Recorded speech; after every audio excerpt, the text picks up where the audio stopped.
Like that's a very minute outcome where the Chiefs are just absolutely chasing, 3+ touchdowns. Like we're just not going to get a lot of those games if that's what you're banking on he for a split game. like 2 backup safeties to get that second deep touchdown. Like insane throw.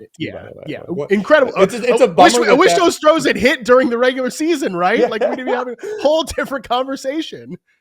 Yeah, he did have a lot of like just missed plays that I think you can go back to, because I do think he's going to be the field stretcher when these, because they're going to play a lot more 11 personnel this year. That I believe they wanted to play more 11 personnel last year. They just never had the opportunity because Hollywood started hurt.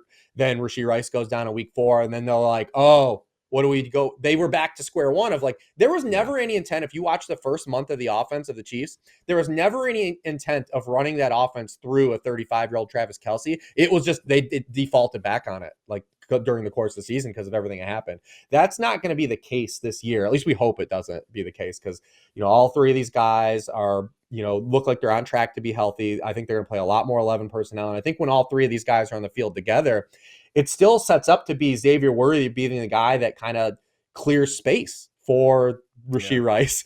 And, probably in Travis Kelce's not going to be he's not going to have no targets. So I still think Xavier Worthy is going to be a very catawampus like producer. Like he's going to need those shot plays to hit and not, run in the worst outcome that he had last year, like where he's stepping out of bounds with one play and like goofy stuff like that. But at his cost, I mean, like, how can you confidently take him over like these other players? Like, I can't do it, man. Like I can't do it.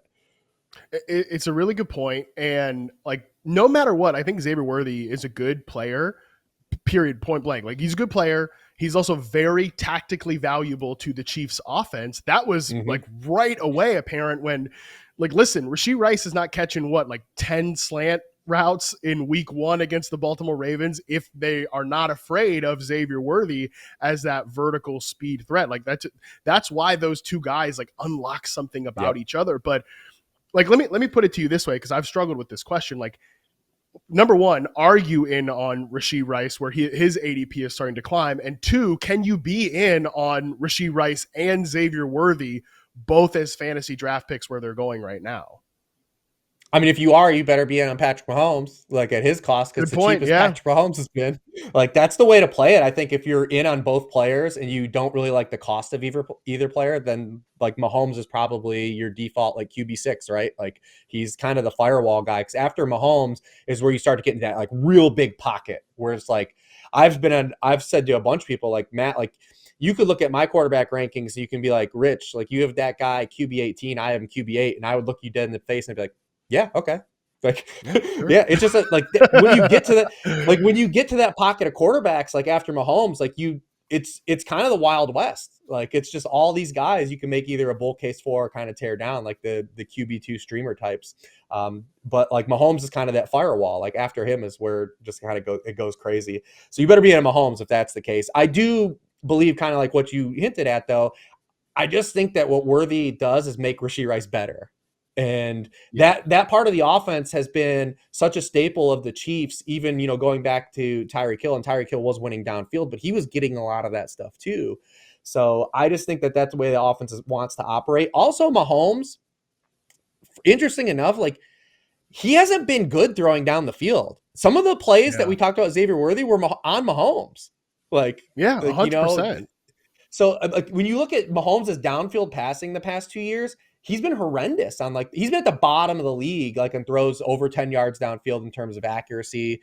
And like, that's not the player that he was early in his career. But like, what if we are always constantly chasing that ghost with Patrick Mahomes, right? And Patrick Mahomes from a talent perspective, like, I mean, I'm not tearing down Patrick Mahomes as a player. He's QB1 in the NFL by a mile. Like, think of like all the issues the Chiefs have had in reality, and that he's still going to the Super Bowl every year. Like, I'm talking about just from like a fantasy like upside stance. What if we're consistently chasing attachment to prime Tyreek Hill and prime Travis Kelce, and we just never have that intersection again, right? Like, what?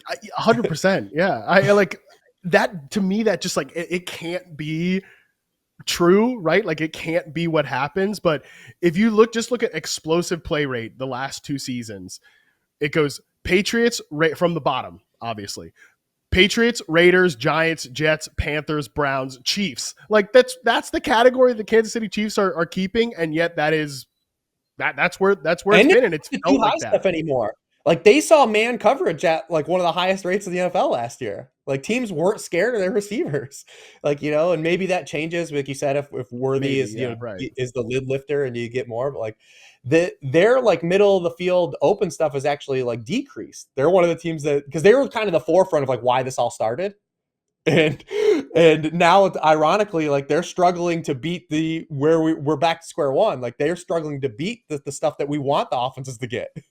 And until that happens, I mean, we're going to continue to see those issues. And I do think that it's question mark because Xavier Worthy, for as fast as a football player he is, he had these issues in Texas, like winning one-on-one downfield. Like he in a straight line, he's faster than everyone. But like route nuance and beating press, like this is something he has not answered as a player yet. He's not answered these things. And if he's in a role where he has to do that still, we still have to take a step of faith. That's why I just look at him and what he does. And I think he brings tactically what he brings to the offense. He makes the other guys better.